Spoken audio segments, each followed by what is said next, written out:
자본 계정에 대해 알아보겠는데요. 자본은 자산에서 부채를 뺀 금액으로 순자산이라고 정의하고 있으면서 결국 주주의 몫이라고 말할 수 있겠습니다.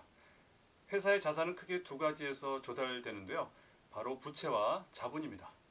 방금 말씀드린 것처럼 자본은 자산에서 부채를 차감한 잔액으로 회사에서 자금을 투자한 소유주의 몫으로, 자본과 부채는 다음과 같은 차이가 좀 있는데요. 우선 부채로 자금을 조달하는 경우 채권자는 자금을 제공하는 대가로 확정된 청구권을 갖게 되는 반면에, 자본으로 자금을 조달하는 경우는 소유주는 확정된 청구권을 갖는 것이 아니라 경영 성과에 따라 귀속되는 지분이 달라지는 특성을 가지고 있게 되는 겁니다. 자본은 다음과 같이 크게 5가지로 구분하고 있는데요. 첫째는 자본금으로 주식회사를 설립하기 위해서는 주식을 발행해야 하는데요. 이때 발행하는 주식의 액면가를 자본금이라고 말하는데, 발행 주식수의 한 주당 액면 금액을 곱한 금액이 바로 자본금입니다. 두 번째, 자본잉여금은 자본금을 초과해서 출자한 금액으로 자본거래에서 발생하므로 손익계산서를 거치지 않고 직접 자본계정에 가감되는 특징을 가지고 있습니다. 자본잉여금은 크게 주식발행 초과금, 감자차익, 자기주식 처분이익 등으로 분류하는데요. 주식발행 초과금은 회사의 설립 시 또는 증자 시에 주식의 액면 금액을 초과해서 납입된 금액으로 회사 입장에서 보면 이익이고 수익인데 영업 활동을 통해서 번 돈이 아니기 때문에 자본잉여금이라고 말하고 있는 겁니다.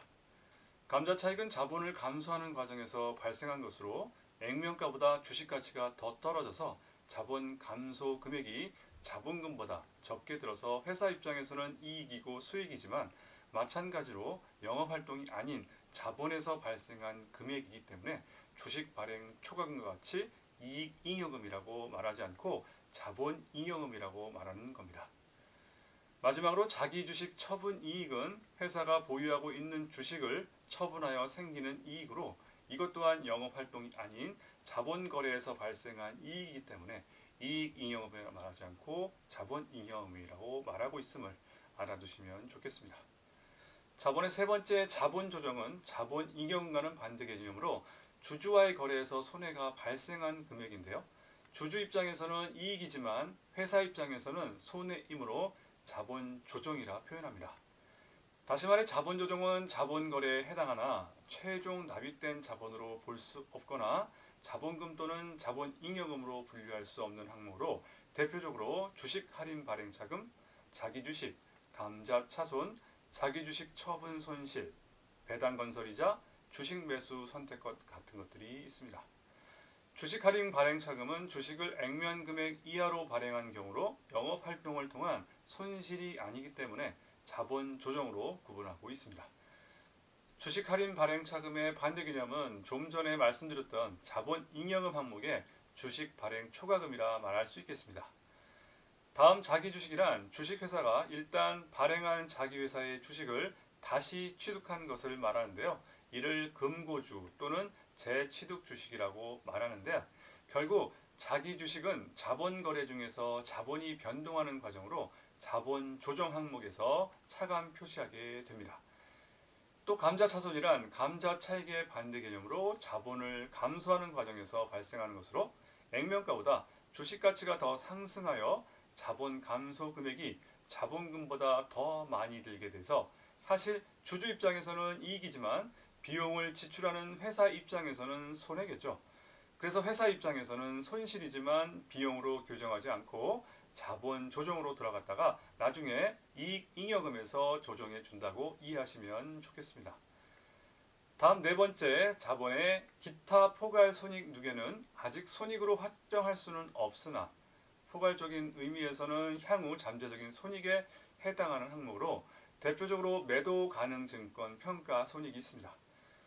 여기서 매도 가능 증권이란 시장성이 있는 주식을 단기가 아닌 장기 투자 목적으로 취득했거나 시장성이 떨어지는 비상장 회사의 주식 등을 취득했을 때 그 지분 증권을 매도 가능 증권으로 구분짓고 있습니다. 마지막, 자본의 5번째, 이익잉여금이란 이익 창출에 의해 벌어들인 이익 중에서 사회에 유출되지 않고 사내에 남아있는 부분을 축적한 것으로 자본 잉여금과는 달리 손익거래에서 발생한 금액을 규정하고 있기 때문에 이익잉여금이라고 말하고 있습니다. 이익잉여금은 다시 법적 적립금, 임의적립금, 미처분 이익잉여금으로 분류하고 있습니다. 이익준비금은 채권자를 보호하고 회사의 재무적 기초를 견고히 하고자 상법 규정에 의해서 강제적으로 적립하는 법적 적립금인데요.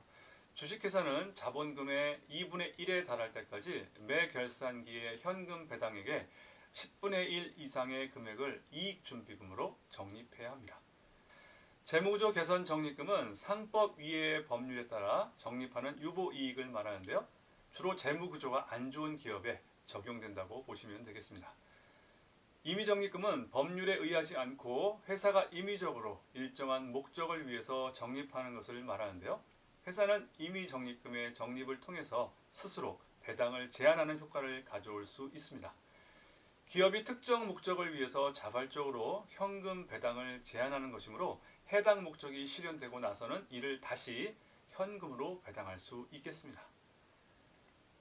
이익잉여금의 마지막 미처분 이익잉여금은 회사가 벌어들인 이익 중에서 배당금을 지급하거나 다른 목적으로 적립한 후에 남아있는 잉여금을 당기 이익잉여금 처분계산서에 차기유혈 미처분 이익잉여금을 말합니다.